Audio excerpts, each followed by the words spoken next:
জাদুটোনা কিভাবে নষ্ট করবেন? অনেক সময় আমাদেরকে ব্ল্যাক ম্যাজিক করা হয়, জাদুটোনা করা হয়। আপনি আপনার উপরে কেউ তাবিজ করেছে কিনা, কিভাবে আপনি জাদুটোনা নষ্ট করবেন? কারো কাছে যেতে হবে না, আপনি ঘরে বসেই নিজে নিজে এই জাদুটে নষ্ট করতে পারবেন। বিশেষ করে আমাদেরকে সতর্ক থাকতে হবে। অনেক সময় আমরা বিভিন্ন মানুষের কাছে যাই এবং আমরা সেখানে গিয়ে বলি, আমাকে একটু হাজিরা করে দেখেন যে আমার ভিতরে কোনো জিন আছে কিনা। তারা তো ঠিকই, যদি জিন নাও থাকে আপনার উপরে জিন একটা চালান করে দিবে, এরপরে আপনার কাছ থেকে বারবার এই জিনের মাধ্যমে ডিস্টার্ব করিয়ে আপনার কাছ থেকে টাকা খাবে। এজন্য আপনি কারো কাছে যাবেন না, নিজে ঘরে বসেই আপনি আপনার জাদুটোনা দূর করতে পারবেন, জাদুটাকে নষ্ট করে দিতে পারবেন। বর্তমান সমাজে ম্যাক্সিমাম সময় দেখা যাচ্ছে যে আত্মীয় স্বজন, একেবারে কাছের মানুষগুলো আপনাকে জাদুটোনা করে আপনার জীবনটাকে নষ্ট করে ফেলবে। অনেক সময় দেখবেন কিভাবে বুঝবেন? আপনি অনেক সময় অসুস্থ হয়ে পড়ছেন, কিছুই ভালো লাগে না, ঘরে ভালো লাগে না, দোকানে ভালো লাগে না, ব্যবসায়িক প্রতিষ্ঠানে ভালো লাগে না, অথবা ব্যবসায় বারবার লস হয়ে যাচ্ছে, অথবা সংসারে কোনো শান্তি নাই, স্বামী স্ত্রীর ভিতরে ঝগড়া হচ্ছে, অথবা কোনো মেয়ের বিয়ে হচ্ছে না।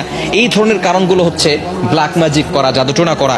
এটা হচ্ছে তার লক্ষণ। জাদুটোনা করেছে কিনা তার লক্ষণ হচ্ছে বারবার অসুস্থ হয়ে যাওয়া, বিভিন্নভাবে আপনি অসুস্থ হয়ে পড়ছেন। মেয়েটার বিয়ে হচ্ছে না, বারবার পাত্র আসে, দেখে সবকিছু ঠিকঠাক থাকে, যেদিন বিয়ে ডেট দিবে তার কিছুদিন আগে বলে বিয়ে করবো না। এরকম অনেকে হয়, অনেকে আমাদের কাছে ফোন দিয়ে বলে। এটা হচ্ছে ব্ল্যাক ম্যাজিক, জাদুটোনার একটি অন্যতম লক্ষণ। এরকম লক্ষণ যদি আপনার ভিতরে থেকে থাকে, তাহলে আপনি জাদুটোনা কিভাবে নষ্ট করবেন আজকে বলে দিব। আপনারা খুব সুন্দর করে প্র্যাকটিক্যালি দেখাবো ইনশাল্লাহ। আপনি দেখে এটা যদি প্র্যাকটিস করেন, ইনশাল্লাহ জাদুটোনা যদি থেকে থাকে তাহলে আপনি নিজেই এটা করলে আপনার জাদুটোনা কেটে যাবে। ব্ল্যাক ম্যাজিক করে আপনাকে কেউ ক্ষতি করতে পারবে না এবং এরপর থেকে আপনাকে কিছু আমল করতে হবে। আচ্ছা, আমি আপনাদেরকে দেখাচ্ছি। কলম আছে নাকি কারো কাছে? এই যে একটা কলম। সর্বপ্রথম আপনি যে কাজটা করবেন, প্রথমে অজু করবেন। অজু করে আপনি সূরাতুল ফাতিহা একবার পড়বেন, সূরা ফালাক একবার পড়বেন, সূরা নাস একবার পড়বেন, সূরা ইখলাস একবার পড়বেন। এরপরে আয়াতুল কুরসি পড়বেন। প্রথমে সূরা ফাতিহা একবার, এরপরে সূরা ফালাক একবার, সূরা নাস একবার, এরপরে সূরা ইখলাস একবার, আয়াতুল কুরসি একবার। এটা পড়ার পরে এরপরে আপনি একটা চেয়ারে বসবেন। অজু অবস্থায়, পবিত্র অবস্থায় চেয়ারে বসবেন। মনে রাখবেন, কোরআনের ভিতরে আল্লাহ তাআলা শিফা দিয়েছেন। আল্লাহ তাআলা নিজেই বলে দিয়েছেন 15 নম্বর পারা 9 নম্বর পৃষ্ঠার 2 নম্বর লাইন, সূরা বানী ইসরাঈলের 82 নম্বর আয়াতে আল্লাহ তাআলা বলছেন, ওয়া নুনাজ্জিলু মিনাল কুরআন মা হুয়া শিফাউ ওয়া রাহমাতুল লিল মুমিনিন। আমি আল্লাহ তাআলা মুমিনদের জন্য কোরআনটা শিফা স্বরূপ নাজিল করে দিয়েছি। প্রথমে আপনি বসবেন একটা চেয়ারের উপরে, পবিত্র হয়ে, অজু করে পবিত্র হয়ে তারপরে বসবেন। বসার পরে একবার সূরা ফাতিহা পড়বেন, এরপরে আপনি সূরা ইখলাস, সূরা ফালাক, সূরা নাস পড়বেন, এরপর আয়াতুল কুরসি পড়বেন। এরপরে আপনি 7 বার সূরা ফাতিহা পড়তে হবে। আউযুবিল্লাহ বিসমিল্লাহ সহকারে। এই যে একটা ছুরি নেবেন ডান হাতে, এটা আমি পেন দিয়ে দেখাচ্ছি, আপনি একটা ছুরি নেবেন। ডান হাতে একটা ছুরি নিয়ে আপনি মাথার উপরে রাখবেন, এভাবে রেখে আউযুবিল্লাহ বিসমিল্লাহ সহকারে সূরা ফাতিহা পড়বেন। পড়ে আপনি ছুরিতে ফু দিবেন।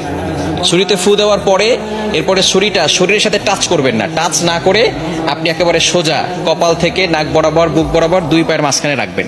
আপনি বসে আছেন, বসে থাকার পরে আপনি একটা ছুরি হাতে নেবেন।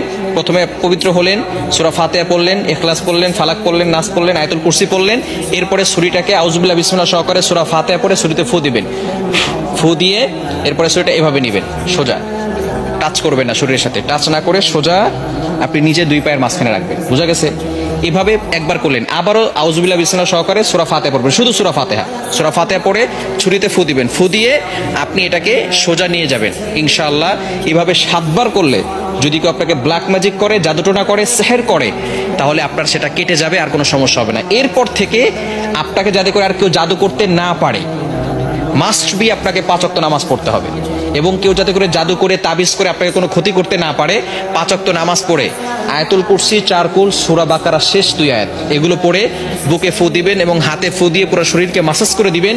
ইনশাআল্লাহ আপনার শরীর বন্ধ থাকবে এবং রাতের বেলা ঘুমানোর সময় ওযু করে ঘুমাবেন, এই আমল করে শরীর বন্ধ করে ঘুমাবেন। ইনশাআল্লাহ দুনিয়ার কোনো শক্তি আপনাকে কোনো ক্ষতি করতে পারবে না। আল্লাহ তাআলা আপনাকে প্রটেক্ট করবেন, আল্লাহ তাআলা আপনাকে হেফাজত করবেন। দুনিয়ার দুষ্ট জিন বলেন, মানুষ শয়তান বলেন, জিন শয়তান বলেন, সকল ধরনের দুষ্টমি থেকে এবং দুষ্ট জিন থেকে আল্লাহ তাআলা আপনাকে হেফাজত করবেন। আল্লাহ তাআলা আমাদের সকলকে এটা সুন্দরভাবে বুঝে আমল করার তৌফিক দান করেন।